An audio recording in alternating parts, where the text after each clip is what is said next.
É, Pirão está fazendo a gente. Arrebentou. O pelourinho na palma da mão. E Faraó. E Faraó.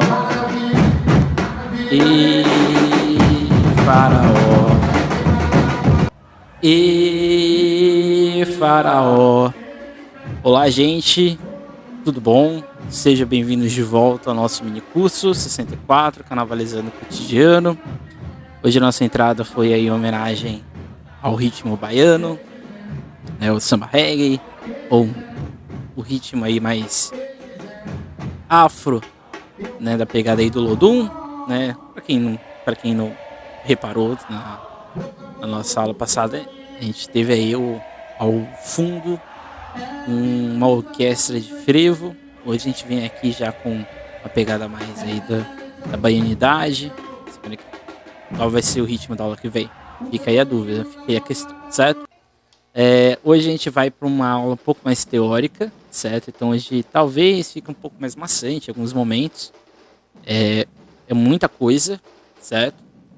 Mas eu acho que é importante, né? Para quem nunca teve contato talvez com algum desses autores que a gente vai falar aqui hoje, ou talvez para quem já teve contato, mas às vezes não viu uma obra em específico dos autores. Aqui a ideia hoje é refletir. Aqui hoje não vamos, sei lá, buscar alguma coisa, alguma questão, sei lá, de findar, de querer dizer o que é a cultura, o que é a identidade, o que é a tradição. Até porque eu insisto novamente, cada um tem uma pesquisa, né, ou quer pesquisar algo. E isso depende muito dos autores, da linha que vocês estão pegando, né, no raciocínio de cada um, vai ser diferente, certo? Então aqui a ideia hoje é uma coisa mais ampla, certo? Então, o primeiro aspecto que eu acho que a gente tem que fazer é lembrar o que a gente fez na aula passada, né? Na aula passada a gente lá apresentou o curso, certo? Sempre bom lembrar que aqui embaixo fica a descrição.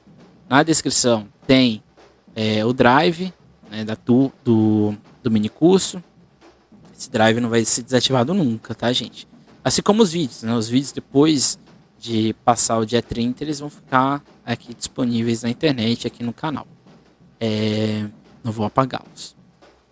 Na aula passada a gente discutiu a questão do riso, a questão da inversão do cotidiano, a gente chegou a abordar a ideia do deslocamento, que vai ser o ponto aqui, talvez, importante aqui da nossa aula de hoje.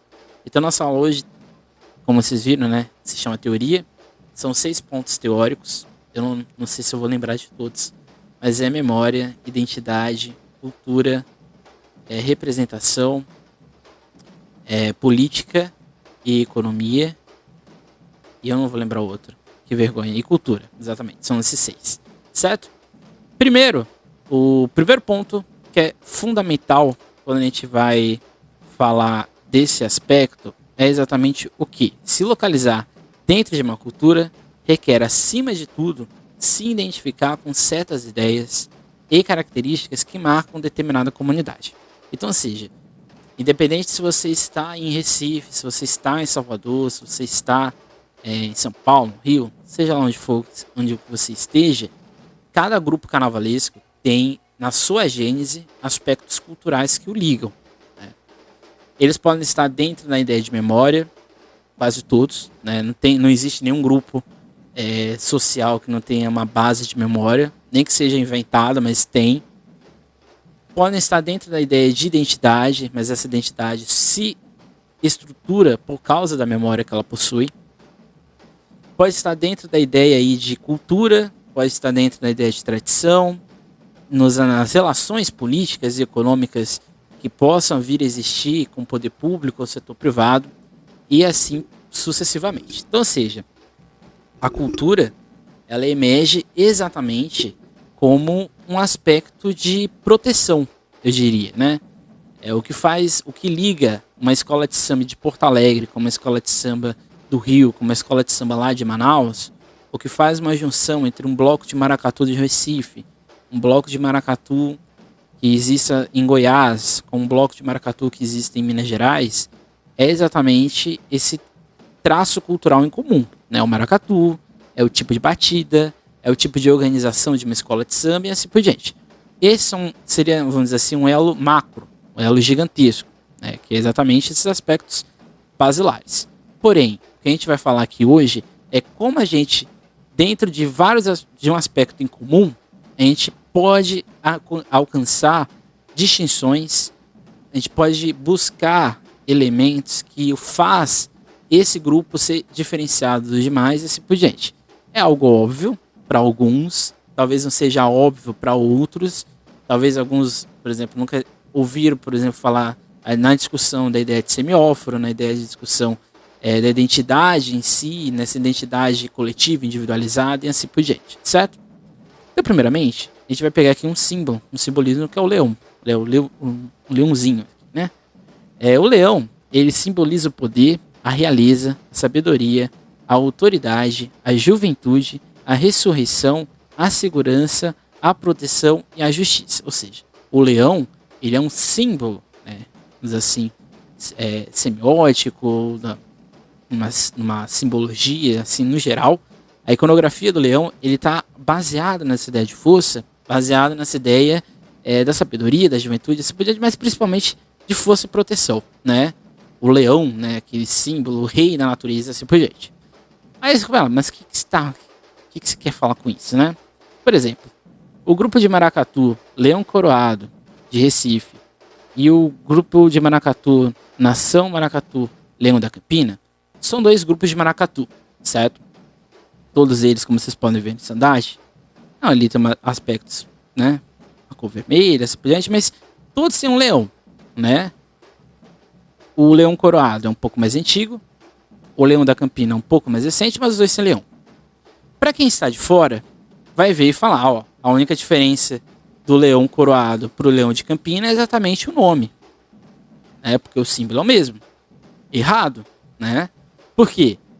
Por mais que seja o mesmo símbolo, né, esse símbolo da sabedoria, esse símbolo da força, esse símbolo da altivez, o leão do leão coroado tem uma simbologia, tem um pertencimento diferente do leão da Campina, né? Assim como a gente pode falar que a ideia, por exemplo, do leão no maracatu tem uma força, né, tem uma ação gigantesca, a própria ideia, né, do leão do norte, né, que é uma expressão comum, a gente pode falar, não, mas é igual esse tipo de leão. Os dois leões é a mesma coisa, a mesma representação? Não, né?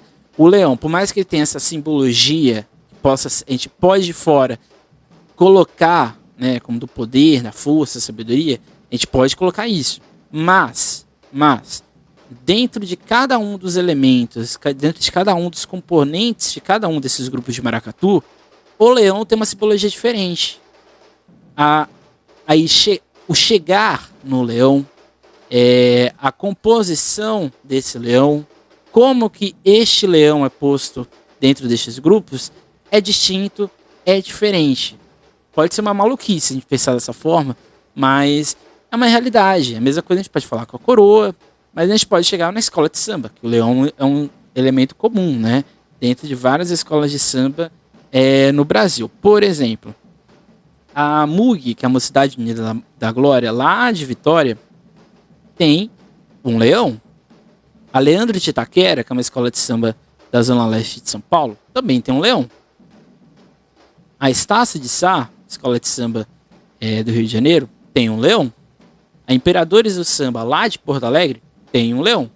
Aí você fala, coincidentemente, todas elas são vermelha e branca, certo? O que a gente pode chegar a, né, postular, por exemplo, de que a Estácio de Sá, por ser a escola mais antiga dessas quatro, a gente pode postular, não. Mas elas podem ter se inspirado na Estácio de Sá. Na Estácio de Sá tem um leão, a Estácio de Sá tem a cor vermelha e branca, elas podem ter se inspirado ali, né? Por exemplo, Imperadores do Samba, que é a segunda mais antiga. Depois tem a Leandro de Itaquera. E depois a MUG, a gente pode falar, nossa, mas talvez uma foi buscando elementos da outra. Podemos postular isso, pode até ser que seja esse motivo. Mas o leão na Mug, o leão na Leandro, o leão no Estácio e o Leandro e o leão no Imperadores do Samba, cada um dessas comunidades coloca uma simbologia diferente desse leão. O leão na Imperadores do Samba, está sempre associado à coroa. O leão na Mug e o leão no Estácio de Sá são símbolos praticamente de grandeza, né? Se não tiver o leão no desfile, o desfile é a mesma coisa. Assim como, por exemplo, na Arena de Itaquera. Então, ou seja, é um símbolo que, em tese, é comum. E aqui acho que é a grande questão que que eu quero que vocês postulem exatamente de início, que é o quê? A gente só consegue identificar, a gente só consegue analisar e chegar à conclusão de que esse leão tem uma simbologia diferente em cada uma dessas escolas a partir do momento que a gente entra em contato com esses atores envolvidos, a partir do momento que a gente estabelece uma relação de entendimento para descobrir o porquê desse leão, certo? Então, ou seja, isso a gente só consegue, e acho que é o grande ponto aqui hoje, a gente pode descobrir isso em documento, a gente pode descobrir isso na nossa cadeira confortável de casa, a gente pode, mas acho que o único jeito de a gente estudar qualquer grupo carnavalesco é em algum momento, dentro da nossa pesquisa, a gente ter contato com este grupo. Porque a gente só vai conseguir entender a dimensão cultural, de identidade, do que é a tradição de cada um desses elementos, do que é o leão na Arena de Itaquera, do que é o leão no Estácio de Sá, se a gente for entender o pulsar. Como a gente viu na aula passada, a partir do momento que a gente coloca que o carnaval é uma festa criada pela população e essa população coloca um caráter de eternidade nela, esse caráter de eternidade perpassa por essas simbologias, por essas identidades que são construídas, certo? Um outro exemplo, que talvez seja o exemplo mais real do carnaval no geral, é a águia, né? A águia é um símbolo universal do poder, da força, da autoridade, da vitória e da proteção espiritual. Aí você pode perguntar, mas a águia em si, ela é presente em todos os lugares? Não, né? A águia, se você for reparar ao longo de todo o carnaval no Brasil, você vai perceber que a águia, ela tem um elo em comum, e esse elo em comum é a portela, né? A portela praticamente tem um símbolo sagrado. Acho que poucas escolas de samba têm um símbolo que é tão sacralizado, e o símbolo maior, talvez, dos símbolos maiores do carnaval brasileiro é a águia da portela. Mas você vai ter a águia na Nenê de Vila Matilde, que é a madrinha, que é a afilhada da Portela. Você vai ter a águia na Independente de Boa Vista, lá de Vitória. E você vai perceber que existe se de alguma forma tem conexão entre elas, certo? Por que isso? Né? Porque a gente chega no outro ponto, que é exatamente a ressignificação desses símbolos. Se você reparar bem, a águia da Nenê de Vila Matilde, ela segura um pandeiro. E esse pandeiro, junto com a águia, é a simbologia do próprio fundador, né? Porque o seu Nenê de Vila Matilde, ele era conhecido como Nenê do Pandeiro, né? E exatamente a águia, que é da Portela, segurando o pandeiro, agora não é só a águia da Portela, é o próprio fundador da escola. Então você perceba que a gente só vai descobrindo essas questões quando a gente entra em contato direto com essas culturas ou quando a gente estabelece alguma relação, seja em entrevista de história oral, seja em algum relato existente, certo? Então, é a grande questão, né? Não tem como estudar grupo carnavalesco dentro do Brasil se em algum momento, dependendo se for da mais pesquisa no tempo presente, a gente tem que ter contato de história oral, certo? A gente vai ver lá no nosso último encontro. Por quê? Se a nossa pesquisa está no tempo presente, essas pessoas estão vivas. E a gente sabe que a materialidade do documento na escola de samba é quase que raro. Num grupo carnavalesco, ainda, né, talvez seja até mais complicado ainda. Então, ou seja, é muito importante a gente ter em mente esses aspectos, certo? Então, a gente pode postular que o cortejo do carnavalesco toma a rua como espaço e mostra os símbolos e particularidades que definem uma comunidade. É nesse deslocar que, ao longo desses anos, a cultura popular vem mantendo sua ancestralidade e ocupando espaços públicos independente do período carnavalesco. Por que isso é importante? Porque toda manifestação cultural popular carnavalesca no Brasil, além de quase todas estarem dentro da mesma matriz africana, ou seja, negra, afrodiaspórica, dependendo aí do modo como se denomina, todos esses elementos transformam o cotidiano da rua, o cotidiano desse ambiente em outro, criam uma outra análise, criam um outro departamento, certo? Então, quando eu falo que a ancestralidade ocupa esses espaços públicos, isso aqui é independente de ordem, né? Por exemplo, o Leão de Campina é de 2012, né? O Leão Coroado é do século passado, né? É um pouco mais antigo. Mas em nenhum momento esses dois deixam de ter sedimentações históricas, deixam de ter traços de tradição. Talvez dentro do Leão Coroado isso seja um pouco mais sedimentado, seja mais fixo. Mas isso não quer dizer que ele não passe por nenhuma mutação, que ele não passe por nenhuma outra modificação. A mesma coisa que acontece, por exemplo, no Leão de Campina, que pode ser, por mais que seja um bloco mais recente, um bloco mais novo, isso não quer dizer que esse tipo de nação seja alijado ou não tenha nenhuma possibilidade de manifestação, de tradição, de identidade, assim por diante. Isso vale também para as escolas de samba. Uma escola que surgiu em 2000, ela não é menos cultural, ela não tem menos tradição, menos identidade que uma escola que surgiu na década de 30, na década de 40. Claramente que uma escola mais antiga tem um processo de sedimentação maior, tem várias disputas em jogo que é um pouco maior, porém, isso não quer dizer que nessa escola mais recente isso não tenha, porque ela está em formação. Então é até mais complicado até mesmo de entender, certo? Então as camadas populares criam espaços dentro de uma ordem hierárquica para a criação de uma nova realidade, mesmo que utópica. E por que isso é importante, né? E aqui eu cito o Michel de Certeau na Invenção do Cotidiano. Isso é importante porque é uma construção de um outro espaço, de uma outra realidade dentro da cultura oficial. É o que o Michael Pollack diz exatamente de resistência inteligente, né? Esses grupos culturais, eles criam dentro dos aspectos que os diferenciam dessa cultura oficial e criam outro elemento, criam uma outra realidade da sua materialidade, seja no deslocamento, seja no ritmo, seja na estética e assim por diante, certo? Então, você perceba que o que a gente está discutindo aqui, né, dessa recriação do espaço, dessa redimensionamento de um bairro, de uma cidade e assim por diante, isso está totalmente atrelado exatamente não só à ideia do riso que a gente viu lá no ano passado, porque é o riso que motiva a festa carnavalesca, essa motivação da inversão, mas vocês começam a perceber então que não tem como a gente dissociar essa relação da escola de samba se a gente não discutir essas discussões de poderes. O que é esse espaço?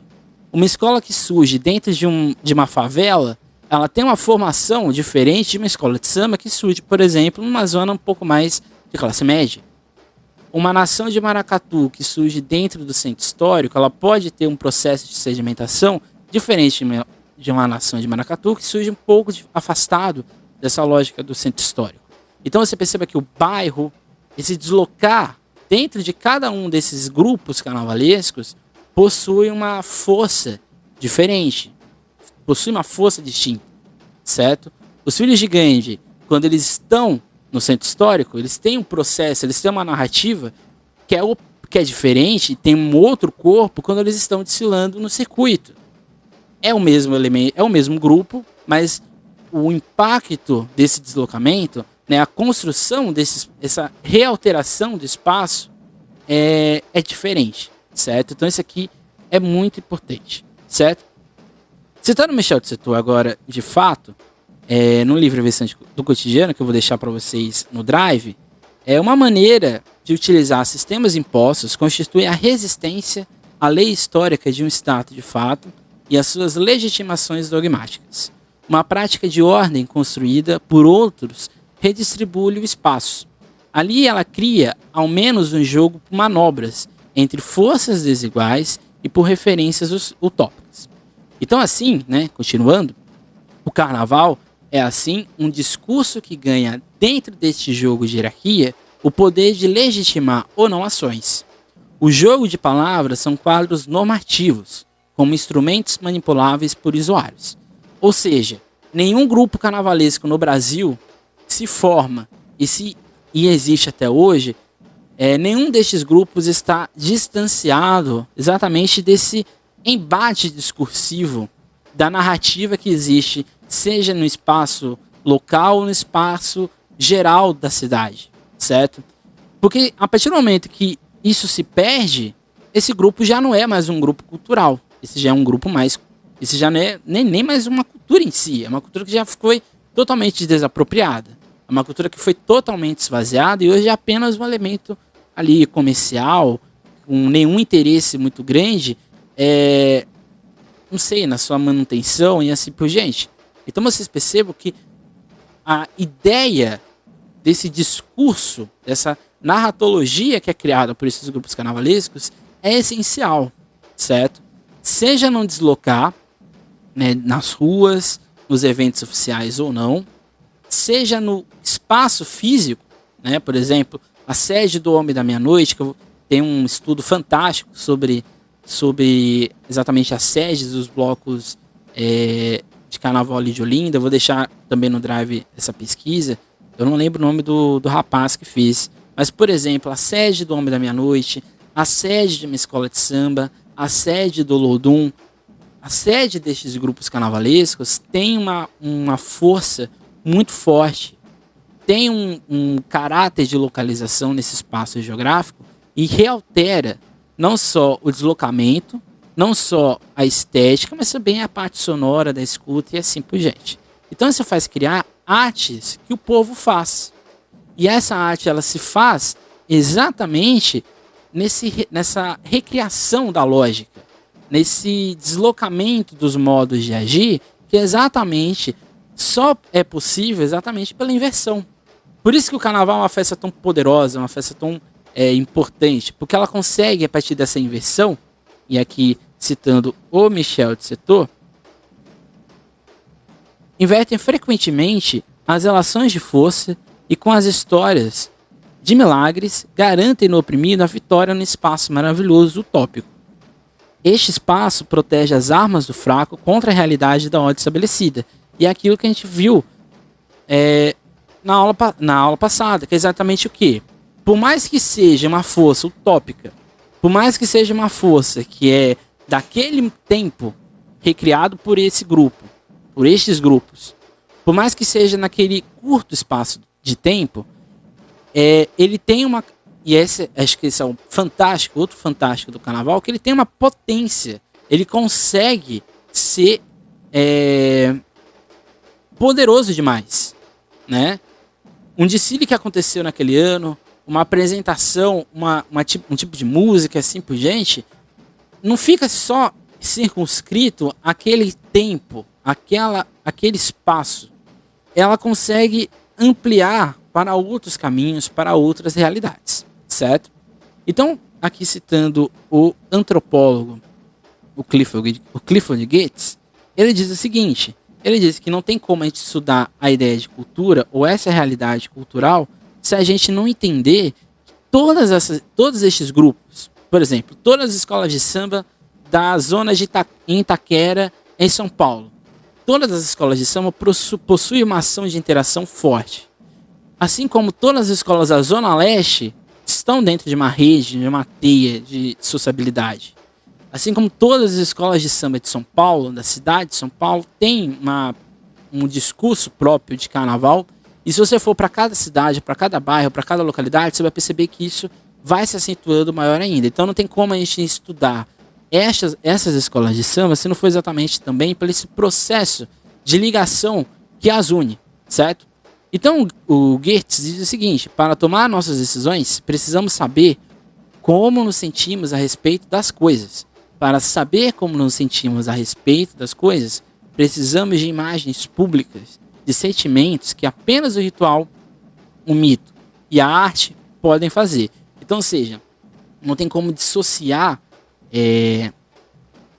essas relações existentes, seja pela manifestação em si, seja pelo discurso fora dessas manifestações, ou exatamente pelos símbolos que a regem, pelos vários iconografias, signos que estão ali presentes em volta dela, sem isso, não é um grupo carnavalesco, primeiro. Claramente aqui a gente está transportando para a ideia de carnaval, mas sem isso, sem o ritual, sem o mito e a arte, a gente não consegue ter um grupo carnavalesco, porque não é um grupo carnavalesco, e a gente só consegue achar as nossas respostas nas perguntas que a gente faz nas nossas pesquisas a partir do momento que a gente consegue, talvez nem resolver esses problemas, essas questões, mas a gente ter pelo menos algum contato, alguma relação que faz a gente criar algum conforto ou alguma ideia de pertencer àquele lugar.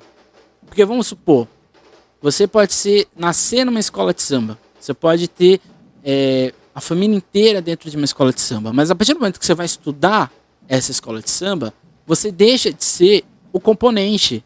Agora você é um pesquisador, você é um historiador, um sociólogo, um antropólogo, você tem que estar com outro olhar dentro deste grupo, e isso se torna uma tarefa muito difícil. E estes elementos, o rito, o mito, a arte, nem sempre são tão visíveis quando a gente está do outro lado, quando a gente é o pesquisador. Porque quando a gente está dentro do grupo, a gente, vamos dizer assim, a gente aceita, a gente não consegue complexizar o que é a águia para a Portela. Né? Quem é o componente da Portela fala na cabeça dele, para assim, qualquer pessoa, eu também sou da Nenê, que é uma águia, a águia é uma coisa, é o símbolo maior da agremiação. Mas por que é o símbolo maior da agremiação? O que faz chegar? O que faz criar esses pontos? Né? Então, esse tipo de pergunta, só a gente, dentro do campo da pesquisa, que a gente vai tentar entender. Então, o ritualizar, como simbolizar, é fundamentalmente deslocar um objeto de lugar, o que traz uma aguda consciência dessa natureza, dessa presença que ele possui. Então, aqui citando o Roberto da Mata, ele vai dizer o seguinte, ele vai dizer que se o carnaval estivesse centrado na fala discursiva e no andar, não no canto e na dança, seria um rito na ordem, uma cerimônia do reforço e das estruturas.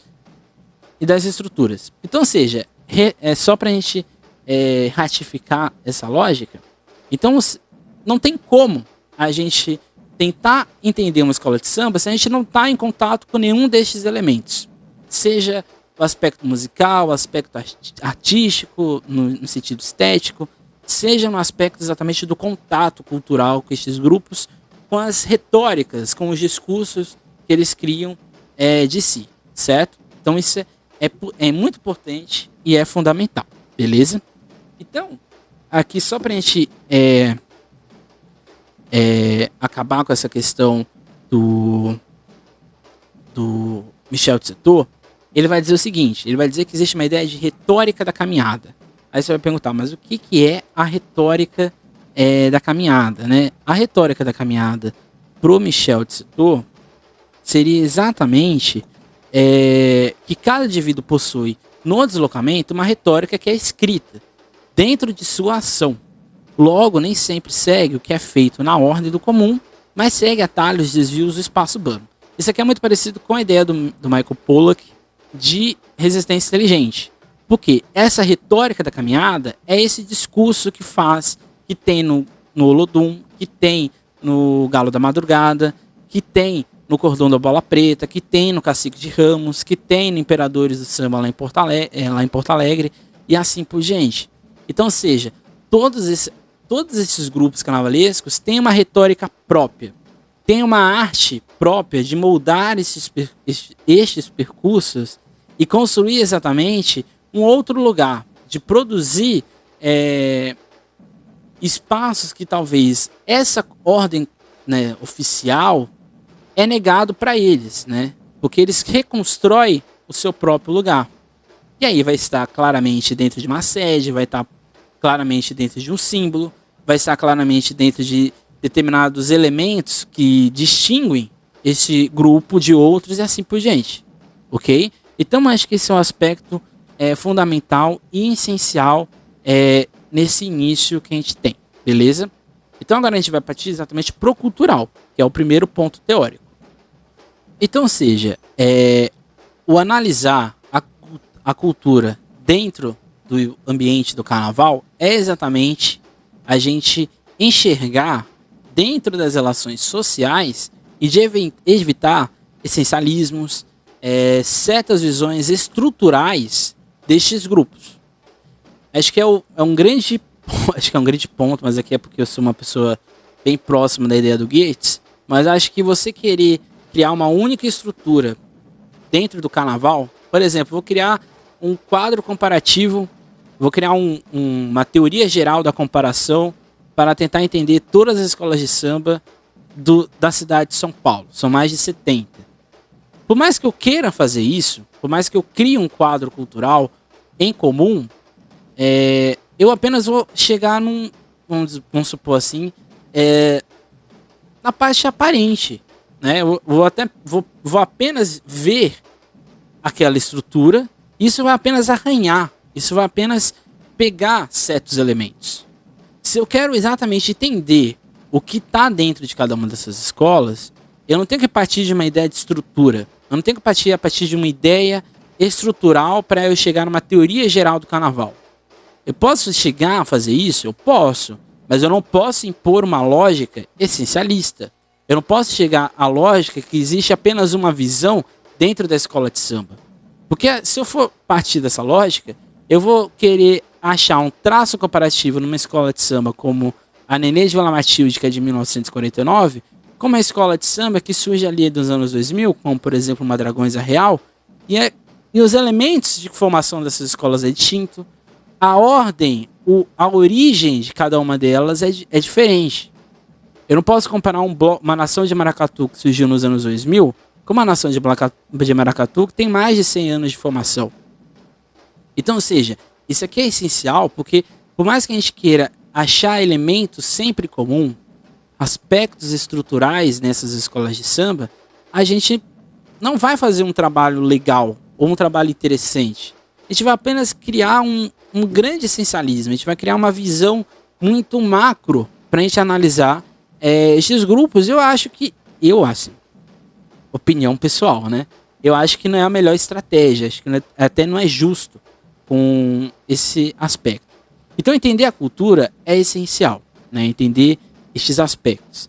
Aqui a gente vai analisar alguns autores que eu utilizo muito, né? Desde o meu mestrado. Aqui eu selecionei 3, se eu não me engano. O Terry Eagleton, o Goetz e o Roy Wagner. São 3 caras dentro do campo da cultura que eu acho que são essenciais. Acho que todo mundo deveria ter contato em algum momento. Eu vou citar aqui uns trechos, certo? Para a gente entender ideias centrais dentro desses autores. Então, para o Terry Eagleton, na ideia de cultura, ele diz que a ideia de cultura significa uma recusa simultânea do naturalismo e do idealismo, insistindo contra aquele em quem existe algo na natureza que a ultrapassa e destrói, e afirmando contra o idealismo, que até a atividade mental humana mais elevada tem as suas humildes raízes na nossa biologia e no ambiente natural.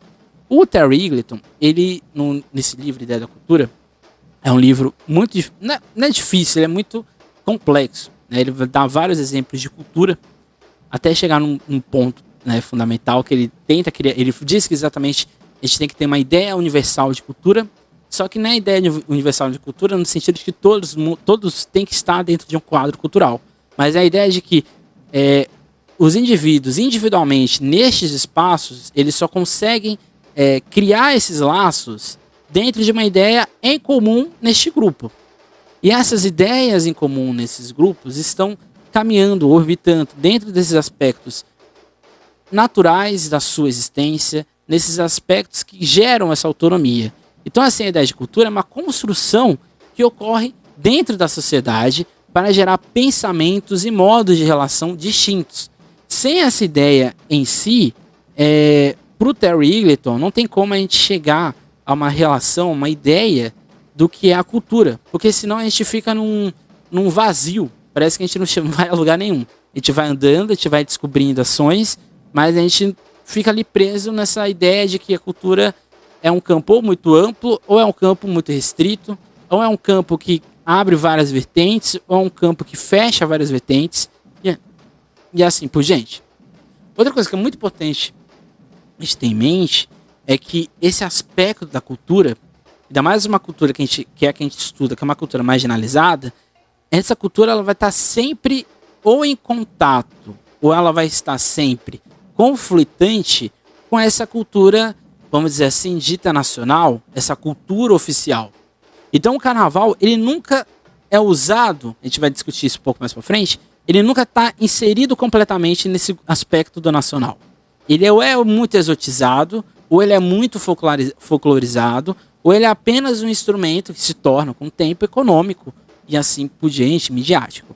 Mas isso não quer dizer que esses grupos não estejam combatendo, ou não estejam sempre em algum contato de conflito, certo? Então, isso aqui é muito importante também. Já o Clifford Geertz, na interpretação das culturas, ele diz que cada sociedade possui uma cultura em específico, que se liga por meio de teias de sociabilidade e que para chegar a tal análise temos que passar por uma descrição densa dos fatos. O Geertz é um antropólogo norte-americano, estadunidense, e ele tem, já aqui, ele é o oposto do Levi-Strauss, que é uma ideia mais estruturalista. Então o Clifford Geertz está mais nessa ideia de que a cultura seria até de certa forma um pouco mais pós-moderno, essa ideia de que a cultura, a gente só consegue entender ela dentro dos aspectos específicos. Quando ele fala que é uma descrição densa, é aquela velha ideia do antropólogo que vai no ambiente e tenta exatamente o quê? Encontrar vários aspectos distintos que fazem ou promovem o que faz, por exemplo, a águia na Nenê ser diferente da águia da Portela, o que faz o leão na Mug ser diferente do leão da Leandro de Itaquera.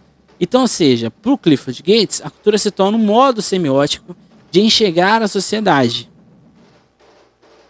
São seus signos, particularidades ou não, que dão importância para as suas ações. Então, quando a gente olha a cultura como uma padronização, quando a gente olha a cultura como um aspecto estrutural, essencialista ou essencializado, a gente corre o risco de fixar certos elementos, de fixar certas ideias de identidade, certas ideias de cultura, certas ideias de tradição. E isso aqui é muito importante. Nenhum grupo carnavalesco no Brasil, pelo menos não conheço, talvez tenha algumas exceções, permaneceu igual desde seu nascimento até hoje.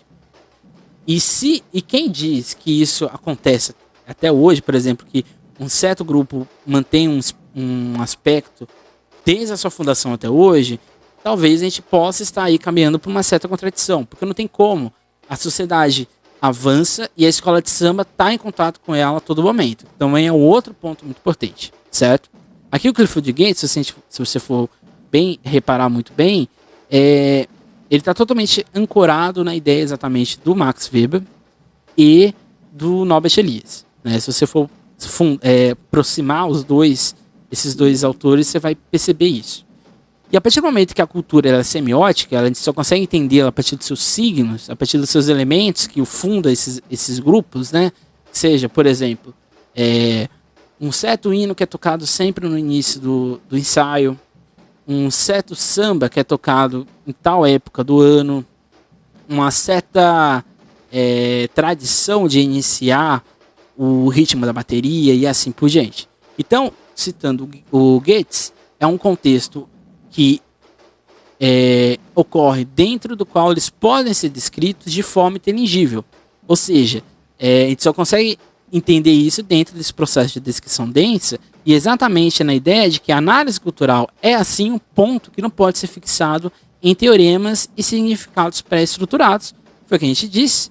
E terminando, né, a tarefa essencial da construção teórica não é codificar regularidades abstratas, mas tornar possíveis descrições minuciosas, não generalizar através dos casos, mas generalizar dentro deles.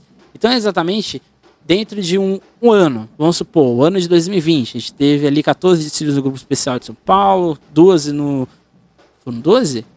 Não, foram 13, né? No Grupo Especial no Rio de Janeiro, e assim por diante, a gente vai indo.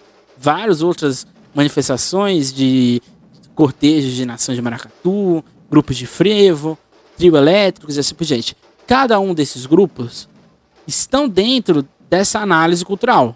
Mas por mais que a gente queira criar uma teoria em comum, todos eles, uma história em comum nesses grupos, a gente não vai conseguir chegar nesses aspectos. Porque a gente só vai conseguir entender de fato indo em cada um, analisar cada um desses aspectos. Por isso que estudar carnaval é muito difícil. Porque você nunca pode partir do todo para baixo. Você tem que partir sempre dessas especificidades. E por isso que é sempre muito importante trabalhar com as nossas limitações, com os nossos espaços e com os nossos entendimentos sobre esses grupos. Não vai querer chegar numa escola de samba se você nunca foi nela. Ou se você nunca teve contato com a escola de samba.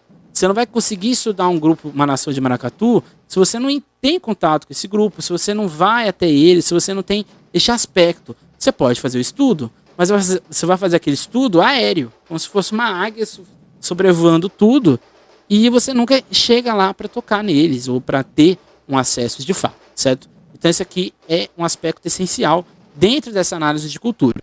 Então assim, a própria ideia de cultura, né, coloca o pesquisador, aqui citando já o Roy Wagner, né, coloca o pesquisador em pé de igualdade com seus objetos de estudo, cada qual pertence a uma cultura.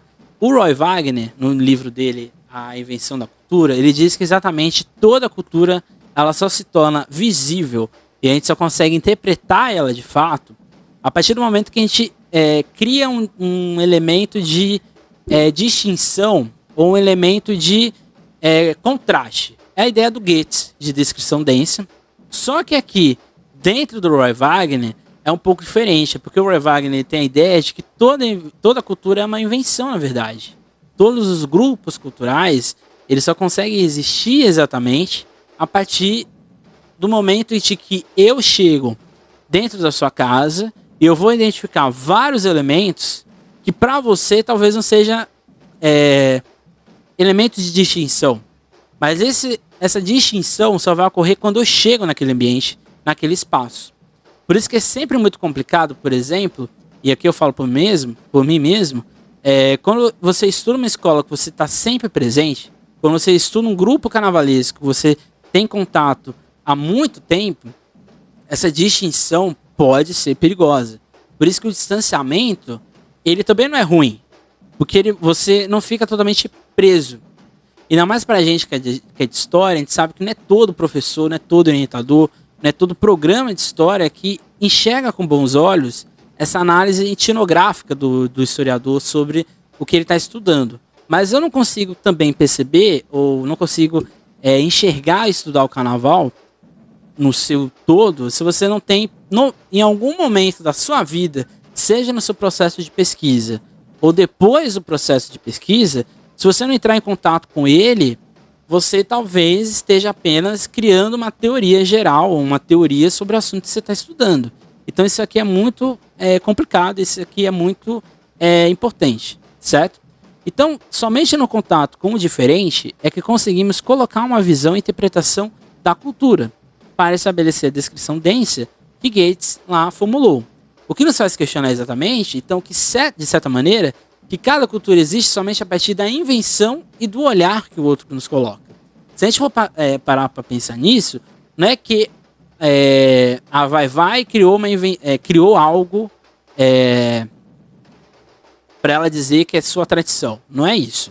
É que esses aspectos da cultura, esses aspectos identitários, de tradição, das relações existentes na Vai, elas só conseguem ser dinamizadas num aspecto maior a partir do momento que alguém de fora observa e vai descrevendo, vai criando teorias, vai criando perguntas, vai criando respostas sobre aquele grupo, certo? Uma análise sobre o Galo da Madrugada, para quem está inserido dentro do Galo da Madrugada, talvez seja uma coisa normal. Mas para quem está fora e enxerga o Galo da Madrugada, vai observar vários elementos, várias questões que envolvem o evento em si. Seja na análise do Galo, que às vezes sempre é a grande polêmica, né? Se o Galo tá bonito, se o Galo tá feio, e assim por diante, sucessivamente. Então, exatamente, a gente não pode criar padrões de cultura. E acho que esse aqui é o principal. A gente não pode dizer que uma escola de samba é melhor escola de samba do que outra. A gente não pode dizer que um bloco de maracatu, uma nação de maracatu, seja melhor que outra nação de maracatu, ou seja mais tradicional que certa nação de maracatu, que um bloco de marchinha seja superior a um bloco que surgiu agora no Carnaval do Rio de Janeiro. Então, seja, cada um desses grupos tem uma interpretação diferente dessa invenção do cotidiano, uma versão diferente dessas várias interpretações que estão acontecendo a todo momento, certo? Então, acho que o aspecto que eu quero que você saia aqui hoje, e aqui eu não tenho nenhum poder, acho que para impor nada a ninguém, mas acho que não só eu, mas e acho que essa também seja também a ideia do minicurso, é de mostrar as dificuldades que eu tive também, né, e ainda tenho, né, dentro da minha pesquisa, é exatamente que a partir do momento que a gente consegue enxergar que a cultura é uma coisa muito complexa e a gente nunca vai conseguir definir ela, a gente nunca vai conseguir colocar um padrão sobre isso,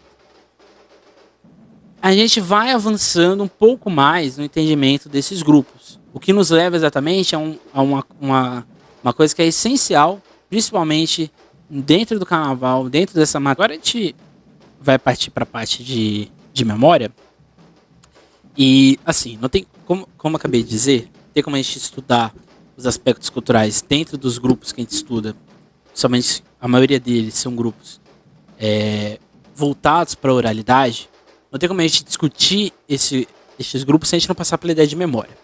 Primeiro, se a gente não discutir o que é uma memória, vamos supor, será que só a memória escrita? Será que só os elementos constitutivos da oficialidade desses grupos que é válido? Meu ponto de vista, não. E quando a gente vai estudar as escolas de samba, a gente está a todo momento voltado com essas ideias, com essas individualidades, e com as ideias de coletivo que se fundam em torno da memória, certo? Então, deve existir, assim, portanto, uma maior atenção na análise das memórias dentro destes grupos, desde a ideia de memória individual e no coletivo, e que ambas interferem ou inferem no estabelecer da individualidade. O dia que eu disse que exatamente existem vários aspectos de memória. Existe aquela memória que quando a gente nasce, que a gente não lembra de nada, porque os outros vão contando pra gente. Existe aquela ideia de memória, que é uma memória que marca e fica muito tempo conosco, independente do contexto. Então ela está sempre presente, ela não precisa de grandes esforços para a gente estar lembrando. E existe essa memória do coletivo, que é uma memória que a gente tem que estar sempre se atualizando, exatamente devido ao processo de aceleramento que a gente vive. E é uma memória que a gente tem que estar sempre ali buscando aspectos para a gente entender ela novamente. Então é muito complicado e se torna muito complexo a gente entender isso. Porque você percebe, você tem a sua identidade, você tem a sua memória individual. Mas muito do que a gente lembra, muito do que a gente coloca, ela só existe exatamente por causa do coletivo. Existe o autor que é exatamente o Albar, que ele vai exatamente postular que não existe a possibilidade de entender a ideia da memória individual se a gente não passar pela ideia da memória coletiva e vice-versa. Então a memória de um grupo, ela se coloca em ações que são sempre em contato, estão sempre acontecendo no que ele chama de retórica holística, que é exatamente essa condição narrativa que esse grupo constrói. Porque essas memórias elas só vão conseguir exatamente preencher essas individualidades e se estabelecer no coletivo a partir do momento que a gente consegue criar um elemento narrativo, um aspecto em comum que vai unir todos. E esses aspectos comuns, eles vão passar exatamente pela memória, mas a identidade, a tradição, as representações que esses grupos vão criar de si próprio que exatamente vão estabelecer exatamente a memória desse grupo. E é o que faz, por exemplo, o Ilê Aie sair até hoje, né, numa manifestação, uma procissão negra nas ruas de Salvador. Né? Então são esses elementos que vão construindo os aspectos identitários e comuns, né, nesses espaços, nesses grupos carnavalescos. Então, em outras palavras, é muito complicado propor significações em comum dentro de uma escola de samba, ou dentro de um grupo carnavalesco, dentro de uma nação de maracatu e assim por diante. E por isso mesmo não devemos cair em uma confusão entre a metamemória e a memória coletiva. Então essa memória que a gente tem, mas a gente não lembra por completo, e essa memória do coletivo que está sempre nos atualizando, que está sempre nos impondo várias questões. E porque não há uma memória totalmente real de um acontecimento coletivo, né? Existe somente, não existe memória. A memória não materializa o que a gente estudou ao longo desse tempo. O que vai materializar isso é exatamente a representação, certo? E a representação não é a memória em si, ela é apenas um simulacro, ela é apenas uma significação daquele ambiente, daquele espaço. Então, citando o Jokando, por isso, num primeiro momento, deve-se fazer a distinção entre o dizer que há uma memória coletiva e realmente acreditar que ela exista. Ou seja, ela existe no plano discursivo, mas não no concreto. Não existe a mangueira. A mangueira tem ali o CNPJ, tem ali o barracão, tem ali a quadra, né? Ela está ali. Mas não existe a mangueira. A mangueira não é uma pessoa. O que faz a mangueira ser a mangueira é exatamente essas representações que são criadas na bandeira, na sonoridade, na estética, no ambiente geográfico que ela está inserida. São esses aspectos da individualidade de cada um dos seus baluartes, de cada um dos seus componentes que compõem o quadro coletivo. E é o mais louco dentro desse estudo que a gente faz do carnaval, é que a gente percebe que existe uma história oficial dentro da história da escola de samba. E que existem várias outras histórias em paralelo. Mas o que entra nessa história oficializada, que entra nessa história da escola de samba, são desses elementos que compõem esses quadros de memória. O que tem exatamente faz-se criar memórias que são um pouco mais fortes do que outras e memórias que são um pouco mais fracas do que outras, né? Por exemplo, uma memória traumática, um desfile que não deu certo, alguma tragédia que aconteceu durante o período da apresentação de qualquer grupo carnavalesco no Brasil, vai trazer um elemento que essa memória pode se enfraquecer, porque ela vai fazer de tudo para que ela não exista mais, ou ela vai se tornar fortalecida, para exatamente criar outros aspectos, outros elementos ali constitutivos dessa memória, certo? Então você perceba que não tem como, parece que não existem vários outros elementos, né, para estudar uma escola de samba, mas não tem como a gente estudar a escola de samba se a gente não entender, seja de maneira aprofundada, ou seja de maneira apenas para basilar os nossos pensamentos, se a gente não passar pela ideia de memória, certo? Aí você tem vários autores que vão estudar memória, mas eu citei aqui o Jean Candor, porque eu acho que nesse livro aqui, Memória e Identidade, ele faz uma análise muito interessante dentro do que a gente estuda, que é a área cultural. Porque quando ele fala de tradição, ele fala de identidade, e todos esses aspectos, eles só conseguem se entender, eles só conseguem ganhar dimensão dentro desse aspecto de interligação com a memória, que está passando a todo momento com esse aspecto de cultura, seja do coletivo, seja desses grupos culturais em específicos, ok? Então assim, a gente chega num outro aspecto que eu acho que talvez seja essencial, que é exatamente a ideia de identidade, né? Você tem vários autores que vão discutir identidade, né?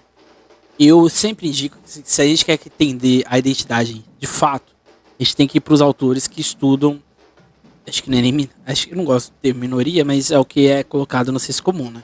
Que são exatamente historiadores desse aspecto decolonial, desse aspecto da negritude, desse aspecto do orientalismo, do gênero, porque eu acho que esses autores eles estão entendendo a identidade fora desse padrão encapsulado, né? Fora desse padrão do homem, da razão, e do homem aqui como gênero também, né?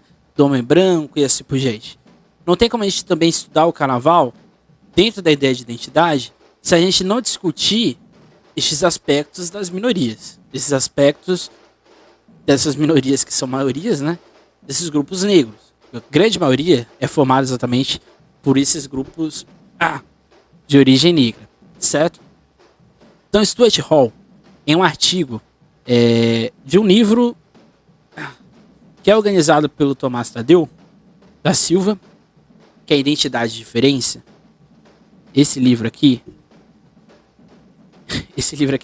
é uma piada, porque tem praticamente um capítulo inteiro em folhas em branco.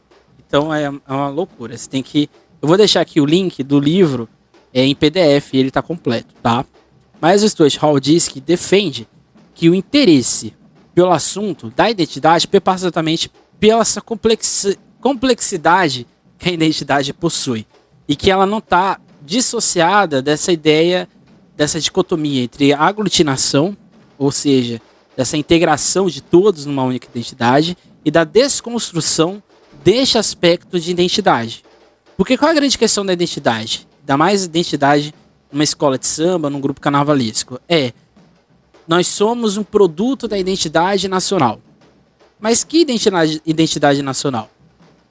E qual identidade de escola de samba que a gente está falando? A gente está falando dessas escolas que estão no hype da sociedade, que todo mundo conhece, ou a gente está falando daquela escola de samba pequenininha, de 100, 200 componentes do bairro? Então, o que é a escola de samba como elemento cultural, como elemento de identidade? Então, essa dicotomia pode criar perigos e pode criar outras coisas, né? Então, a identidade pode, em sua base, ter ações que são imutáveis.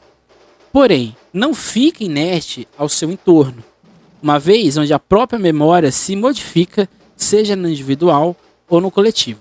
Isso aqui é essencial, principalmente para quem estuda escola de samba. E principalmente para quem estuda escola de samba acima de 50 anos. Que é aquela velha lógica de que a identidade desses grupos não muda. Que a tradição desses grupos não mudam, né? Uma coisa são os elementos que compõem a escola de samba. Outra coisa são os elementos que compõem o seu desfile, a montagem do seu desfile. Porque cada dia, cada década que passa, a gente vai descobrindo que existe o carnaval da escola de samba, daquelas rodas de samba, da velha guarda, da baiana e assim por diante. E existe um outro carnaval de escola de samba, que ele se divide em dois, porque é o carnaval da disputa, que é o carnaval que vale título, que vale rebaixamento, que vale um orçamento que em São Paulo ronda em torno de 400 mil reais. E existe um outro carnaval que é o carnaval do investimento, que em São Paulo ronda em torno de mais de 20 milhões de reais. Então, ou seja, você perceba que existe a identidade destes grupos, que essa identidade ela pode sim estar se movendo com maior velocidade ou não, tradições que estão movendo em maior velocidade ou não, mas dentro deste outro carnaval, que é esse carnaval do econômico, esse carnaval da disputa, essa identidade ela não vale, ou ela não tem tanta importância, porque o que importa nesse carnaval econômico? É essa identidade capsulada, essa identidade da identidade nacional, né? De que todos somos iguais dentro dessa ideia de comum de padronização. Então, isso o Hall diz que nunca são singulares as identidades, mas multiplamente construídas ao longo de discursos, práticas e posições que podem se cruzar aos antagônicos. Ou seja, para o Stuart Hall e para vários outros estudiosos da identidade, é o que eu sigo também, a identidade ela não é fixa. Quem estuda carnaval e pontua que a identidade ela é fixa por completo, a gente pode ter um problema, certo?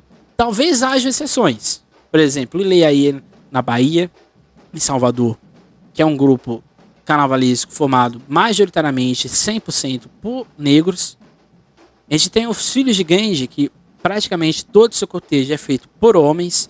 E assim por diante. Você pode dizer que nesses grupos, as identidades, ou as tradições, elas são mantidas. Mas elas não são totalmente distanciadas de mudança, ou de qualquer outro tipo de mudança. Há mudanças nesses grupos. Elas podem não ser tão latentes, elas podem não ser tão aparentes, mas elas estão ali construindo em algum momento, certo? Então o que deve ser questionado é o quanto isso nos afeta em sua execução, do que podemos nos tornar neste processo e o que ou qual representação faremos. E isso se torna importante, pois mesmo em realidade tradicional ou de interferência, tal quadro se apresenta como latente, certo? Então é aquele velho problema que a gente, aquela velha questão que a gente pode cair, né? Por exemplo, uma escola de samba que se diz, por exemplo, uma escola de samba que surge da ideia de torcida, mas que ela se dissocia da lógica de torcida, ela tá mudando essa identidade. Porque o que fez aquela escola de samba de torcida surgir foi o time de futebol. Foi a torcida que surgiu do futebol. Então uma escola de samba de torcida que ela se desprende da lógica de torcida, se desprende da lógica do time de futebol, ela tá se readaptando, ela tá passando por um processo de modificação da identidade dela, certo? O que não quer dizer que a escola que se manteve na identidade da torcida, do clube de futebol, isso não quer dizer que ela não passe por mudanças, ela passa por mudanças. Mas talvez a mudança não seja tão latente ou tão visível. Então as identidades, elas são construídas dentro e não fora do discurso que nós precisamos compreendê-las como produzidas em locais históricos e institucionais específicos ou estratégias e iniciativas específicas. Eu acho que esse ponto aqui é essencial. As identidades são construídas dentro e não fora do discurso, certo? Quando você vai analisar todas, sei lá, vamos supor, você vai analisar, deixa eu pegar aqui um exemplo prático. Você vai analisar todo o tipo de... Você vai estudar toda a mudança existente dentro de uma escola de samba no que a gente pode dizer de comissão de frente. Você vai ter aspectos em comum, você vai ter aspectos ou elementos em comum ao longo de todo esse, sei lá, 20, 30 anos de escopo histórico. Vamos supor que essa cronologia é 30 anos. A construção de São Bódromo. Vamos supor. Você vai analisar só as comissões de frente de uma determinada escola de samba. Você acha mesmo que você vai chegar lá de 1991 até 2021, você vai ter um elemento coeso? Você não vai ter, porque vão acontecer vários elementos da identidade da escola de samba que vão interferir na comissão de frente, que vão interferir, por exemplo, na roupa da mestre porta-bandeira, que vão, por exemplo, interferir no posicionamento da baiana, da velha guarda dentro de desfile de escola de samba.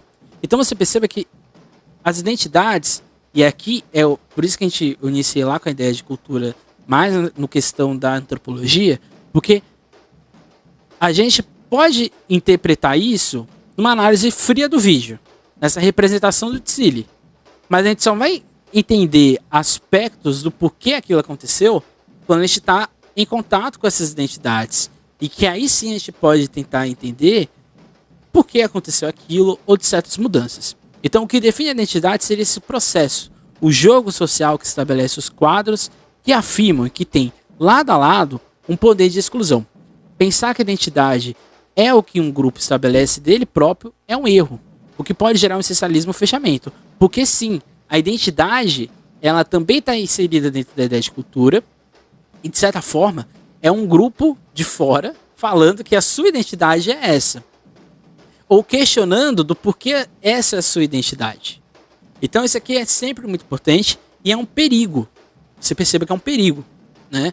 Quando a gente postula que uma escola de samba tem uma identidade X ou uma identidade Y, isso pode gerar conflitos e aí por isso sim que é sempre muito importante você ter contato, você ter essas fontes que fazem seu estudo ganhar corpo, certo? Ganhar sentido. Beleza? Um outro autor, que é o Manuel Castells, ele diz, né, que é um pouco diferente do Stuart Hall, inclusive, mas aqui é para trazer várias outras visões, que nos relacionamos em sociedade por meio da ideia de rede, parecido com Goethe, com interações que são indissociáveis, seja na própria convivência ou representação. Então, seja no contato ou nos símbolos criados. E aqui, de novo, sempre dentro da ideia de cultura. Essa relação interfere nas assimetrias econômicas e sociais, convergindo ao global e ao massificado. Ou seja, a identidade ela também está sempre sendo interferida por essas relações externas. Que não é que a gente tem que, por exemplo, pegando aqui o que Hall disse que a gente só consegue entender no discurso no interno. mas há elementos no externo que interferem, né? E o Castells vai dizer que identidades, por sua vez, constituem fontes de significado para os próprios atores, por eles originados e construídas por meio de um processo de individualização. Então você perceba que você, quando chega numa escola de samba, você é um elemento, né, da sua individualidade. Mas quando você chega nesse quadro coletivo, você vai interferir nesse coletivo, mas principalmente esse coletivo vai interferir no seu processo ali de identidade, assim por diante, certo? Então você perceba que o estudo da identidade, ele é muito complexo, né? Porque não tem como a gente compreender, e aqui por isso que não tem como entender a identidade fora da memória, não tem como entender a formação dessas identidades se a gente não entender essa complexidade do coletivo e do individual, beleza? O que nos vai chegar na ideia de tradição, certo? Eu aqui não vou me estender muito na ideia de tradição, porque eu vou não é querer ser um pouco narcisista, mas eu tenho um podcast chamado Sampa Samba, e lá no podcast tem um episódio chamado Tradição, que é uma pergunta. Será que existe ainda tradição no carnaval? E aqui é o grande ponto, né? Porque eu acho que quando a gente estuda a identidade, a gente entende que a identidade ela é uma coisa que não é fixa, é uma coisa que está sempre em mudança, principalmente nesse mundo pós-moderno, em que as discussões de gênero se alteram, as questões de sociedade se modificam, a própria ideia do que é o nacional também se modifica, a identidade se altera. Então a tradição se altera, né? Por exemplo, era muito comum no Carnaval de São Paulo as escolas só tocarem a bateria quando a bateria entrasse no sambódromo. Essa tradição foi se perdendo ali em torno de 2005, 2004, 2006, na verdade. De 2005 para 2006, quando as escolas mais tradicionais, como por exemplo Nenê, Vai, Camisa, deixaram de fazer isso e simplesmente, a partir da segunda levada do samba, já começava a bateria tocando. Por que isso aconteceu? É uma mudança da tradição, porque era comum nessas escolas de samba, mas isso acontece por causa do regulamento, porque o regulamento o tempo passou a ser de 65 minutos, as escolas tinham que andar mais rápido para o desfile acontecer e assim por diante. Aí você fala, mas isso é uma coisa banal. Não, é uma coisa muito, assim, que interfere, porque dentro dessas agremiações, eu citei aqui três, são das três mais tradicionais de São Paulo, a bateria para essas escolas de samba é um elemento essencial. Era. Agora não sei se é mais, não sei se ainda tem esse aspecto. Mas, ou seja, a tradição muda, a tradição se modifica. Se você for fazer um estudo da roupa da porta-bandeira ao longo desses últimos 30 anos, você vai perceber que não só o bailado do mestre sala porta-bandeira vai se modificar, mas você vai perceber que esse bailado está sendo interferido por uma fantasia que não pode ser mais simples, ela tem que ser totalmente complexizada. Você vai percebendo que, conforme vai passando os anos, o circuito Barrondina, ele tem mais camarote do que pessoas, né? Parece que você tem uma abadaca, um tecido, né? Uma roupa de tecido, custa um valor gigantesco, exorbitante. Você vai percebendo que certas tradições de certas nações, de maracatu ou não, ou até mesmo os blocos de frevo, até mesmo os artistas que vão tocar no Marco Zero em Pernambuco, em Recife, vai se modificando. Mas você percebe que a tradição, ela não é fixa, assim como a identidade, porque ela está andando com ela e ela está em ligação com a ideia de memória. Então, Eric Hobsbawm, na Invenção das Tradições, no seu capítulo de introdução, ele diz que nem toda tradição opera com paralelismo de origem. Muitas das vezes inventadas, bem como podem ser algo bastante recente. Ou seja, como acabei de dizer, a ideia de que toda comissão de frente hoje tem que ter tripé, ou quadripé, ou tem que ter troca de elenco, tem que ter praticamente 100 pessoas para fazer uma comissão de frente hoje no carnaval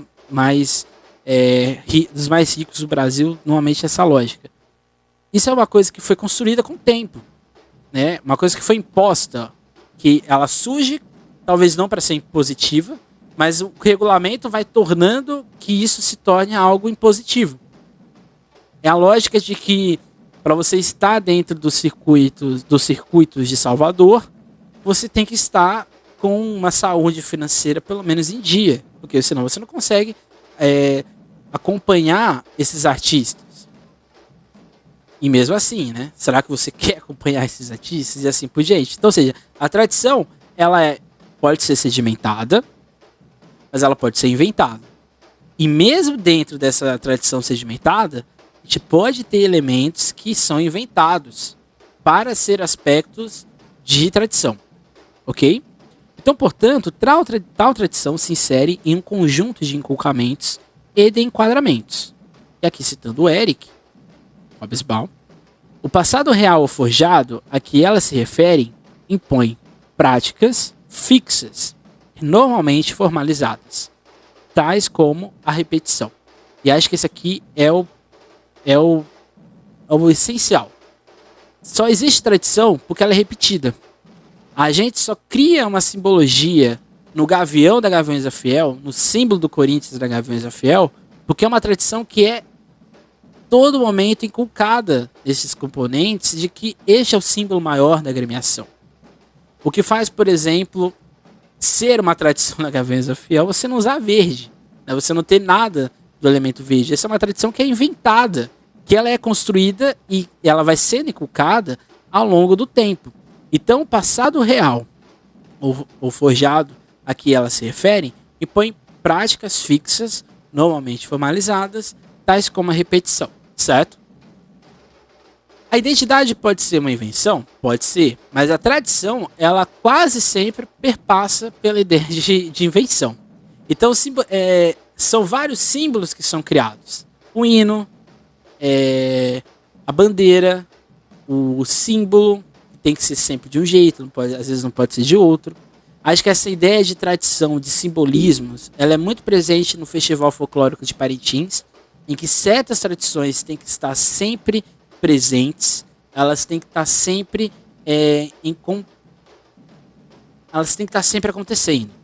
Mas são aspectos de tradição que compõem essa identidade, que estão dentro desse aspecto de memória, certo?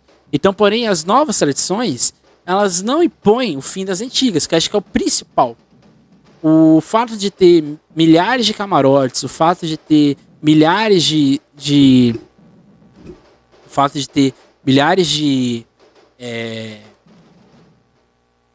de artistas que não são, vamos dizer assim, que não estão exatamente no aspecto do que é o axé, ou do que é o Carnaval de Salvador. Isso não quer dizer que os elementos tradicionais do Carnaval de Salvador não existam. Por mais que tenham milhões de trio elétricos no Carnaval de Salvador, isso não acabou com o Ileaí, isso não acabou com o Círio Gigante, isso não acabou com o samba reggae de Salvador. Ele pode ter se acelerado com o tempo? Pode ter se acelerado com o tempo. Mas os aspectos tradicionais dele, que forma essa veia desse carnaval soteropolitano, tá ali até hoje. E aqui a gente retorna o que eu já estou dizendo desde lá do início. Hoje a aula está um pouco longa, né? Desde lá do início, que é exatamente o que esses grupos, principalmente os populares de origem negra, de matriz africana, eles podem ser massacrados durante décadas, durante um século inteiro, mas eles não vão deixar de existir. Eles podem não ter o mesmo protagonismo, mas eles vão estar ali atuando, eles vão estar ali presentes, certo? O Canclini diz, e nos indica, que não deve haver nem fundamentalismos ou estruturalismos na realização da cultura com a tradição e no avanço moderno. Se prender a essa realidade nos joga em uma existência de maniqueísmo, criando uma nuvem carregada em nossa visão de análise. Por quê? Se a gente criar essa visão de que as culturas, as tradições dentro dessas culturas e as identidades dentro dessas culturas, elas não se alteram ou elas não possuem aspectos de mudança, a gente não vai chegar a lugar nenhum. Porque a gente vai criar, na verdade, uma história ainda... não uma história, mas uma história muito simples, ou uma história muito rasa do que esses grupos são. Por isso que quanto mais elementos, quanto mais fontes, quanto mais acesso ao que definem, ou do que elas definem sobre elas mesmas, mais complexo vai ser o nosso estudo e mais rico vai ser ele também. Então você percebe de novo que estudar o carnaval é complexo. É um jogo de discursos muito forte, muito latente. Então o Canclini, né, lendo o Canclini, a gente pode chegar a algumas questões. O que é o popular dentro do contexto cultural? Consegue ainda possuir valor de ação e patrimônio, bem como de memória no geral? E se tem, existe um olhar que fuja do romantismo cultural da tradição? Fica essa dúvida aí para vocês responderem. Mas acho que essa primeira, né, o que é o popular dentro do contexto cultural é essencial. Até que ponto o popular, até que ponto o popular não se torna apenas um mero folclore, né? Até que ponto a gente às vezes as pessoas têm um aspecto cultural muito forte, mas será que elas não estão apenas folclorizando essa cultura? Será que elas não estão apenas fixando ainda mais certos vícios, certos estereótipos existentes? Então isso a gente tem que sempre estar em alerta, né? Porque folclorizar o carnaval não é a melhor solução, não é o melhor caminho para que a gente chegue no entendimento dele como cultura e assim por diante. Porque o folclore em si, ele é um pouco diferente da ideia de cultura, né? O Terry Eagleton, ele diz exatamente isso, né? A ideia de folclore é aquela ideia da preservação irrestrita. São aspectos que são imutáveis. A cultura, não. A cultura, ela passa por mudanças. Ela passa por vários elementos que a formam, certo? Então não existe um grupo cultural que obedeça a uma fidelidade de pureza, principalmente dentro do espaço urbano. No espaço urbano, gente, não adianta. No espaço rural, como a gente vai ver na aula que vem, alguns carnavais de cidades de interior têm vários elementos que acontecem há várias décadas. Mas dentro do espaço urbano, principalmente dos espaços de grandes cidades, não adianta, gente.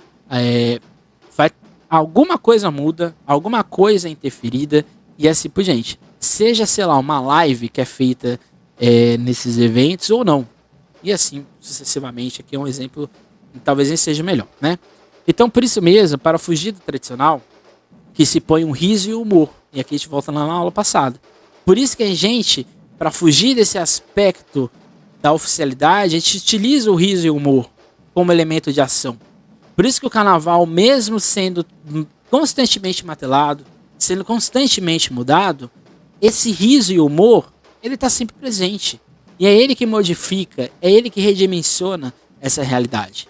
Então por isso que eu disse lá na aula passada que não tem como estudar o carnaval se a gente não passar pela ideia do riso, pela ideia do humor, pela ideia da invenção do cotidiano, porque é isso que nenhuma força oficial, nenhuma força do ramo privado consegue tirar da gente. Então a gente chega no quinto ponto teórico, que é a representação. Então o Chartier, no artigo Defesa e Ilustração da Noção de Representação, ele diz o seguinte: existem algumas questões de valores dentro da análise das representações. A principal delas se torna um importante meio de compreender as relações em um grupo, seja no âmbito externo ou interno. A gente só consegue entender as relações ou essas ideias existentes na concepção de representação quando a gente está inserido ou nos aspectos internos ou nesses aspectos externos. É a partir desses aspectos que a gente vai entender por que a bateria da Portela toca para tal orixá, por que a cor da bandeira da Portela é daquele jeito, por que certos enredos na Portela são mais constantes do que outro, por que a águia da Portela é daquele jeito, e assim por diante.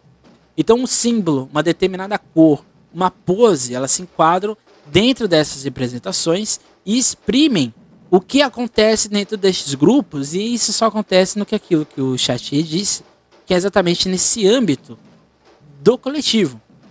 Você pode ver uma pessoa, né? A não ser que você vá fazer uma biografia, né?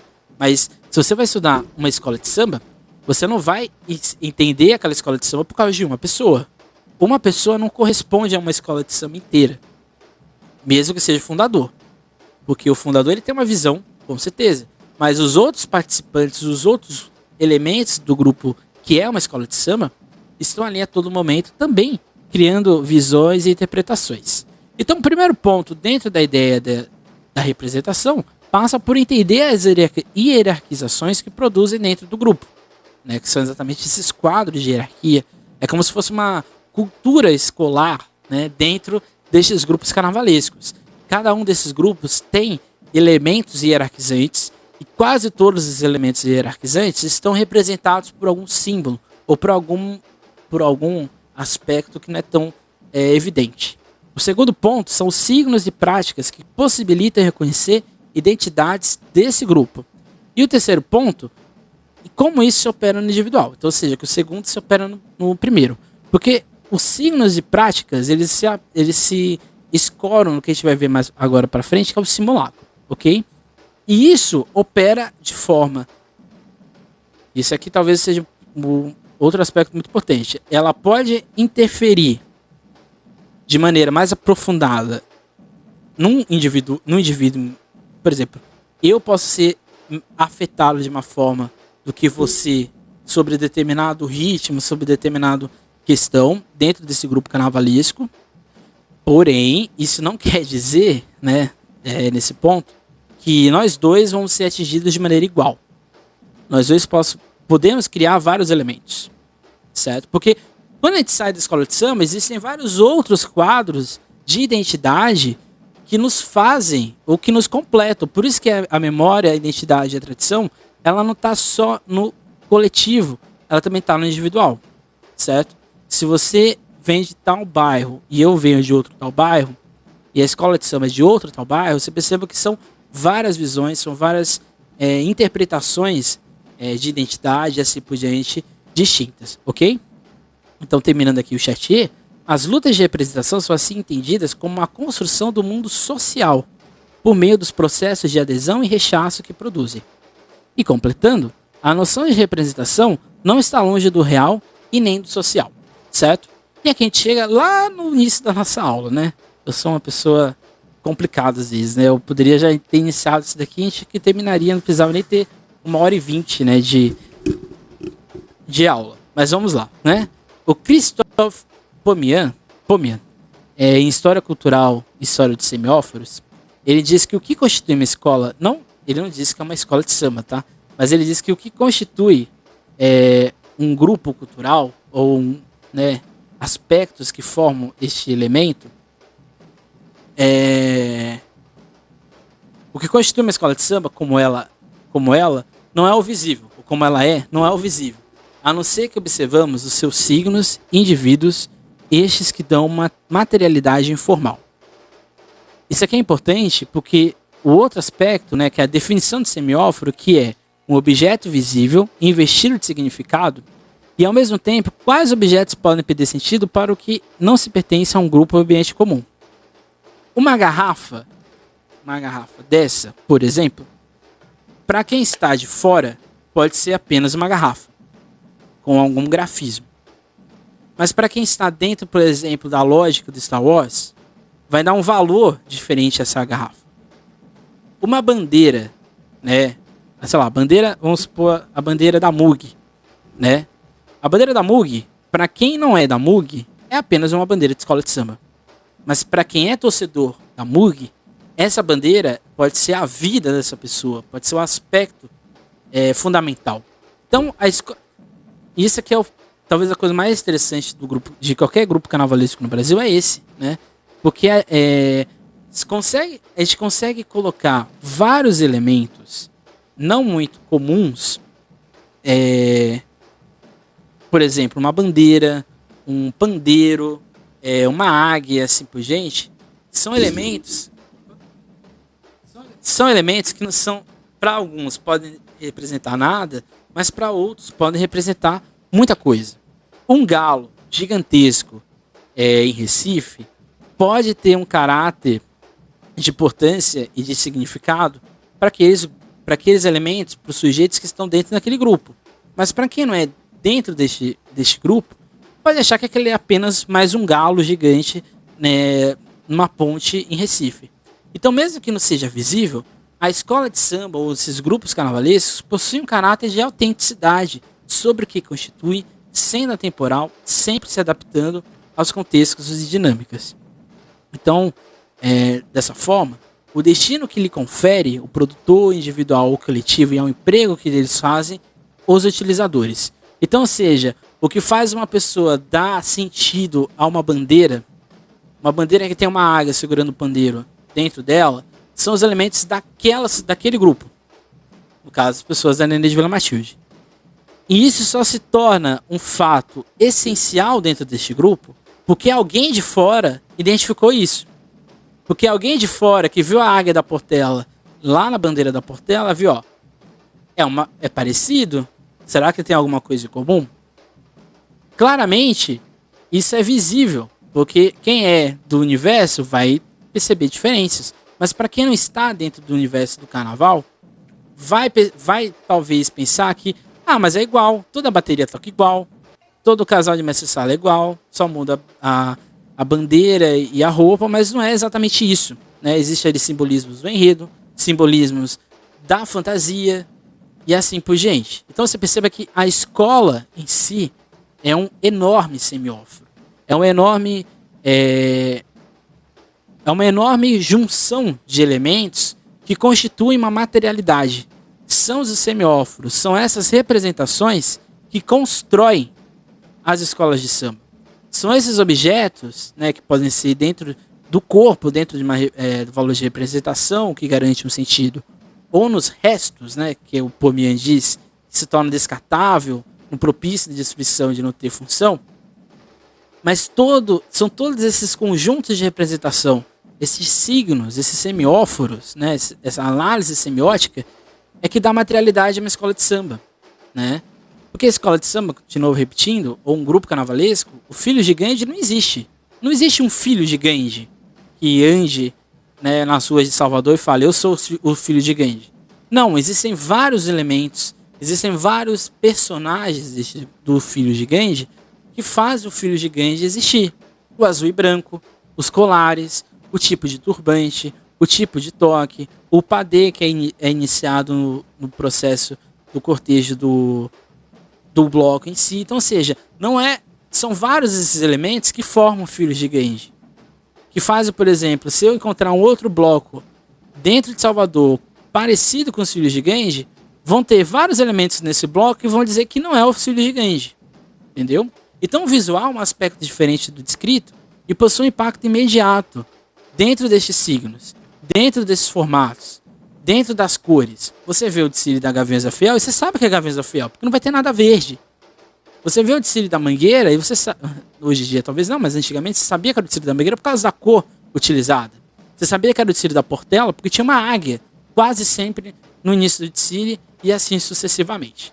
Então isso ocorre também no sujeito, porque o sujeito ele assume esses aspectos do semióforo, eles assumem estes aspectos do invisível. Então cada um possui um lado material e um lado de um significado. Em suma, são todos objetos visíveis investidos de significados. Então a gente veio para o sexto ponto teórico, que é o político e econômico no atual. A sala está enorme, gente, 1h29 já. Desculpem. Eu vou deixar aqui a minutagem para vocês irem de ponto em ponto, tá? Talvez assim vocês não fiquem muito perdidos, ou vocês querem parar de ver em algum momento, depois querem retornar e assim por diante. Mas vamos lá. Normalmente o minicurso é demorado, me desculpe, gente. Então, Hobsbawm, em Tempos Fraturados, ele diz que o político, no âmbito público ou privado, tende a estabelecer os percursos que são destinados no financeiro. De certa forma, o Hobsbawm diz que existe um mecanismo moral. Esse mecanismo moral utiliza da cultura, mas possui dentro dessa cultura, que ele escolhe o que ele quer, vou deixar aqui bem evidente isso, ele escolhe dentro destes aspectos culturais elementos que vão estar em conjunto, seja com o político, seja com o mercado financeiro. Porque qual é a grande questão? Eu acho que hoje esse talvez seja o grande ponto de qualquer grupo carnavalesco no Brasil. Como fazer o carnaval acontecer sem dinheiro e como que você aceitar esse dinheiro não vai interferir no que você é. Então, Hobsbawm coloca que o financiamento de atividades que não são nem baratas a ponto de o dispensarem, nem vendáveis a ponto de se sujeitarem aos cálculos do mercado. Acho que esse é o ponto. Quando uma escola de samba prioriza o seu CNPJ em relação ao seu, a sua sedimentação de identidade, dos seus componentes, quando a escola de samba só assume o CNPJ, faz de tudo para ganhar dinheiro, vende a alma para ganhar dinheiro, ela não está se direcionando, talvez, necessariamente ao que é o seu componente. Eu acho que o que se cria aqui, querida, não estudo escola de samba, eu acho que se cria hoje no carnaval de escola de samba é a ideia de startup. A ideia de que a escola produz um produto, que é a fantasia, ela vende para você um sonho, e aqui vão ser criadas várias fases de efeito. Ela vende esse sonho para você, você compra, acreditando que você vai ter aquele lucro, aquele produto no final, e na verdade você não é um componente. Você é apenas uma peça dentro desse jogo aí, que é o jogo da disputa do título. Não estou aqui dizendo que não existem aspectos, ou não existam aspectos, que fazem esse componente ter identidade com essa escola. Mas será que essa identidade, ela não está sempre em mudança, ela nunca está querendo ser fixa? Porque a partir do momento que ela se torna fixa, ela vai criticar esse modelo. E aí a gente tem os vários problemas de vários grupos carnavalescos em várias cidades no Brasil, que é exatamente, o que é esse dinheiro? Seja público ou privado. Será que vale a pena investir em escola de samba? Será que vale a pena investir numa nação de maracatu? Será que vale a pena investir num bloco? Então são várias questões. Então se torna, portanto, uma relação de risco, no sentido que o uso do dinheiro em tais grupos impacta na dinâmica que possuem, em que as escolas de samba e outros grupos carnavalescos indiretamente se tornam um elemento do mercado. E para isso, demanda técnica e organização e, consequentemente, no âmbito político. Nenhuma escola de samba foi criada para gerar lucro. Nenhuma nação de maracatu foi criada para gerar lucro. Nenhum bloco de carnaval, talvez hoje, mas os mais antigos, foram criados para gerar lucro. Essa rede, e acho que esse é o ponto aqui que acho que para encerrar, o nosso que a gente já está encerrando, essa aula de hoje, que é o quê? Como que esse lado, como esse aspecto modernizante, esse aspecto do capital, esse aspecto do mercado financeiro, interfere nesses grupos carnavalescos, interfere nessas praças de carnaval no Brasil. Acho que esse é o grande ponto. A partir do momento que as escolas os grupos carnavalescos se tornam neutros perante o mercado financeiro, ou seja, eles se tornam apenas um corpo utilizável, eles vão sendo, ano a ano, década a década, sendo desapropriados. Aí vai ser criado um outro carnaval, que talvez não seja o carnaval de hoje. Quando a gente tem que ter uma cartilha para entender um desfile, para entender o que é um bloco de maracatu, para entender o que é o cordão bola preta, a gente já perdeu todo o sentido cultural deste bloco, destes elementos. Então o campo privado, o investimento, cobra um lucro, um retorno financeiro, o que interfere nas estruturas destes grupos carnavalescos, visto que essa relação financeira molda as próprias instituições que se direcionam a tal lógica e que nos levam a um possível procedente, o da dependência a tal modelo econômico e político, as colocando suscetíveis às crises e disputas de poderes no campo público-privado. E esse talvez seja o grande problema de quando o carnaval se junta muito ao poder público. Porque quando ele se torna um instrumento do poder público, ele é esvaziado. Em algum momento ele vai ser esvaziado e em algum momento ele vai sofrer a crise.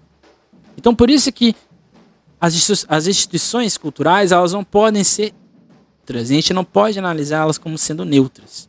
E se elas forem neutras, alguma coisa aconteceu e isso a gente tem que saber o porquê aconteceu.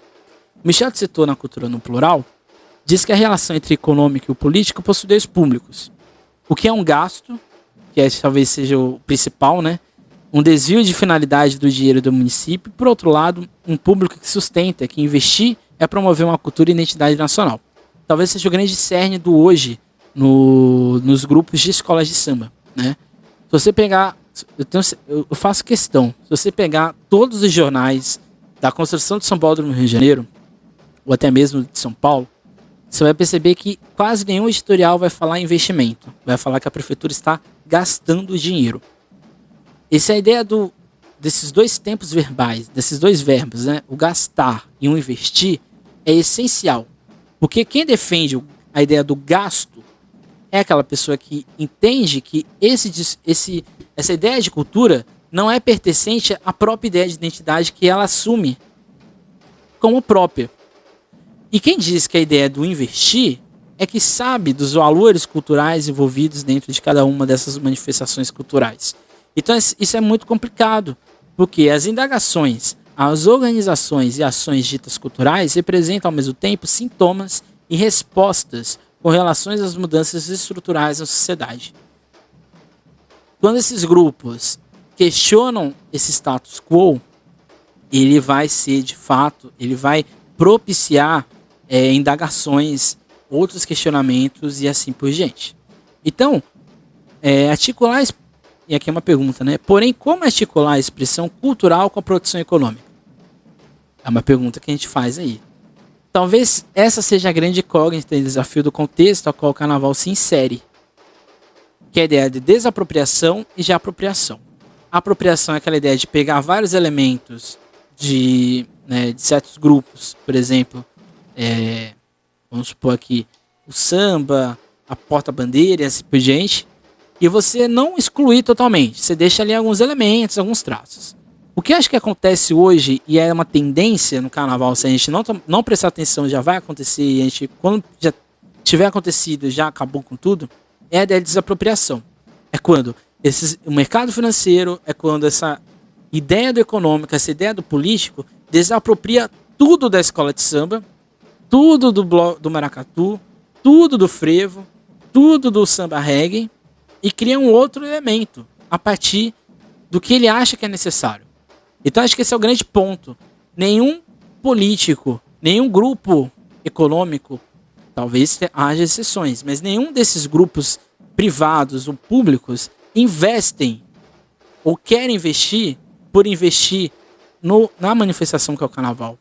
Ao longo de toda a história do carnaval brasileiro, quando houve investimento, quando houve uma injeção de dinheiro, foi com algum motivo, foi com alguma outra intencionalidade. Ok?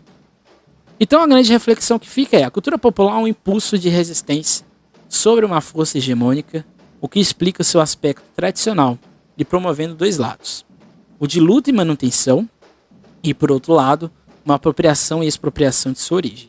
Então o carnaval está sempre, todo momento, tentando permanecer no que ele é, e ao mesmo tempo tentando não ser totalmente desapropriado, não ser esvaziado de sentido. E isso é por isso que eu falo, né? Quando uma escola, como a Vai-Vai, de 90 anos desfila, pode ser do pior jeito possível. Mas só o fato de ela estar desfilando, isso é super importante para a história da cultura popular brasileira. Quando uma escola de samba com uma Portela, quando um bloco como o Leão Coroado desfilam, isso é de uma importância enorme para a cultura popular brasileira.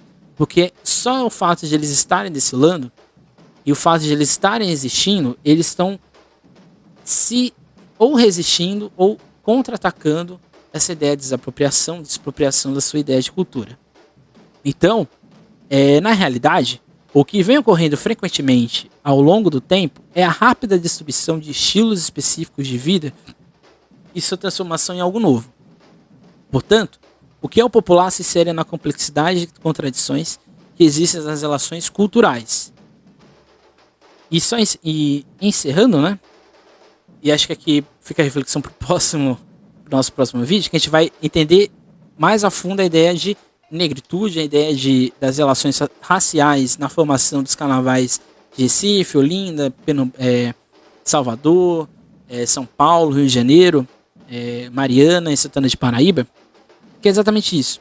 Essa é a luta contínua e ocorre nas linhas complexas da resistência e da aceitação, da recusa e da capitulação, que transformam o campo da cultura em uma espécie de campo de batalha permanente, onde não se obtém vitórias definitivas, mas onde há sempre posições estratégicas a serem conquistadas ou perdidas. Então acho que fica essa reflexão. Essa aula, desculpem, gente, de novo, ficou muito longa. Eu vou deixar a minutagem aqui para vocês irem acompanhando por tema ou por área que vocês acharam mais interessante. Mas acho que fica essa reflexão, né? A teoria do carnaval, ela não existe. Desculpem, ela não existe. Você vai ter claramente autores que vão falar do Carnaval de São Paulo, autores que vão falar do Carnaval do Rio de Janeiro, mas falar que existe uma teoria do Carnaval brasileiro é ser um pouco ousado, né? Porque o Carnaval no Brasil é múltiplo, ele é muito grande, ele tem várias questões que o faz ele ser único em cada um desses lugares. E claramente que na aula que vem a gente vai tentar criar aqui um traço comparativo, não no sentido de comparação, mas de comum, né? Por exemplo, a questão quase sempre de que esse popular vem da origem negra e assim por diante, mas cada um que está aqui assistindo e estudando o carnaval está atuando nesse campo de batalha, está tentando a todo momento resistir essa manifestação cultural, está dando um retorno à sociedade, e é importante, no sentido de que é importante a gente criar estudos, reflexões sobre estes grupos, e aqui nos variados aspectos, né? A ideia dessa aula era exatamente criar uma dor de cabeça, né? De vários múltiplos caminhos para a gente seguir, seja na identidade, na cultura, na tradição, na representação, no campo político, econômico e assim por diante. Então é isso. A aula que vem a gente vai falar um pouco mais de história, vai ser um pouco menor, prometo. E na aula que vem eu vou falar também do que eu espero do trabalho final. Eu já falei na primeira aula, mas na aula que vem eu retorno. É isso, gente. Desculpem de novo o tempo grande e até mais.